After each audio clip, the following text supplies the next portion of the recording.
लुका अध्याय 13। उस समय कुछ लोग आ पहुँचे और उसने उन गलीलियों की चर्चा करने लगे जिनका लहू पिलातुस ने उन्हीं के बलिदानों के साथ मिलाया था। यह सुन उसने उनसे उत्तर में यह कहा, क्या तुम समझते हो कि ये गलीली और सब गलीलियों से पापी थे कि उन पर ऐसी विपत्ति पड़ी? मैं तुमसे कहता हूँ कि नहीं, परंतु यदि तुम मन ना फिराओगे तो तुम सब भी इसी रीति से नाश होगे।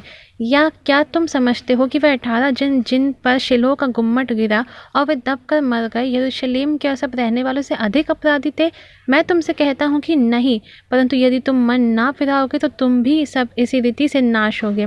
फिर उसने यह दृष्टांत भी कहा कि किसी की अंगूर की बारी में एक अंजीर का पेड़ लगा हुआ था। वह उसमें फल ढूंढने आया परंतु ना पाया। तब उसने बारी के रखवाले से कहा, देख, 3 वर्ष से मैं इस अंजीर के पेड़ में फल ढूंढने आता हूँ परंतु नहीं पाता। इसे काट डाल कि यह भूमि को भी क्यों रोके रहे। उसने उसको उत्तर दिया कि हे स्वामी, इसे इस वर्ष तो और रहने दे कि मैं इसके चारों ओर खोदकर खाद डाल लूँ। सो आगे को फल ले तो भला, नहीं तो उसे काट डालना। सप्त के दिन वह एक आराधनालय में उपदेश कर रहा था और देखो, एक स्त्री थी जिसे 18 वर्ष से एक दुर्बल करने वाली दुष्ट आत्मा लगी थी और वह कुबड़ी हो गई थी और किसी रीति से सीधी नहीं हो सकती थी।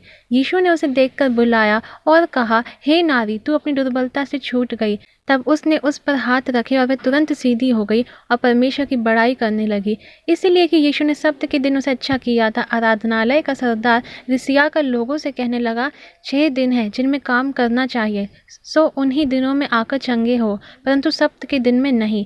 यह सुनकर प्रभु ने उत्तर देकर कहा, हे कपटियों, क्या सब्त के दिन तुम में से हर एक अपने बैल या गधे को थान से खोलकर पानी पिलाने नहीं ले जाता? और क्या उचित ना था कि यह स्त्री जो इब्राहिम की बेटी है, जिसे शैतान ने 18 वर्ष से बांध रखा था, सब्त के दिन इस बंधन से छुड़ाई जाती? जब उसने ये बातें कही तो उसके सब विरोधी लज्जित हो गए और सारी भीड़ उन महिमा के कामों से जो वह करता था आनंदित हुई। फिर उसने कहा, परमेश्वर का राज्य किसके समान है और मैं उसकी उपमा किस से दूं? वह राई के एक दाने के समान है जिसे किसी मनुष्य ने लेकर अपनी बारी में बोया और वह बढ़कर पेड़ हो गया और आकाश के पक्षियों ने उसकी डालियों पर बसेरा किया। उसने फिर कहा, मैं परमेश्वर के राज्य की उपमा किस से दूं? वह खमीर के समान है जिसको किसी स्त्री ने लेकर 3 पसेरी आटे में मिलाया और होते होते सब आटा खमीर हो गया। वह नगर नगर और गांव गांव होकर उपदेश करता हुआ यरूशलेम की ओर जा रहा था। और किसी ने उससे पूछा, हे प्रभु, क्या उद्धार पाने वाले थोड़े हैं? उसने उनसे कहा, सकेत द्वार से प्रवेश करने का यत्न करो, क्योंकि मैं तुमसे कहता हूँ कि बहुत तेरे प्रवेश करना चाहेंगे और ना कर सकेंगे। जब घर का स्वामी उठकर द्वार बंद कर चुका हो और तुम बाहर खड़े हुए द्वार खटखटा कर कहने लगो, हे प्रभु, हमारे लिए खोल दे, और वह उत्तर दे कि मैं तुम्हें नहीं जानता, तुम कहाँ के हो? तब तुम कहने लगोगी कि हमने तेरे सामने खाया पिया और तूने हमारे बाजारों में उपदेश किया। परंतु वह कहेगा, मैं तुमसे कहता हूँ कि मैं नहीं जानता तुम कहाँ से हो। हे कुकर्म करने वालों, तुम सब मुझसे दूर रहो। वहाँ रोना और दांत पीसना होगा जब तुम इब्राहिम और इसहाक और याकूब और सब भविष्यद्वक्ताओं को परमेश्वर के राज्य में बैठे और अपने आप को बाहर निकाले हुए देखोगे। और पूर्व और पश्चिम, उत्तर और दक्षिण से लोग आकर परमेश्वर के राज्य के भोज में भागी होंगे। और देखो, कितने पिछले हैं वे प्रथम होंगे और कितने जो प्रथम हैं वे पिछले होंगे। उसी घड़ी कितने फरीसियों ने आकर उससे कहा, यहाँ से निकलकर चला जा, क्योंकि हेरोदेस तुझे मार डालना चाहता है।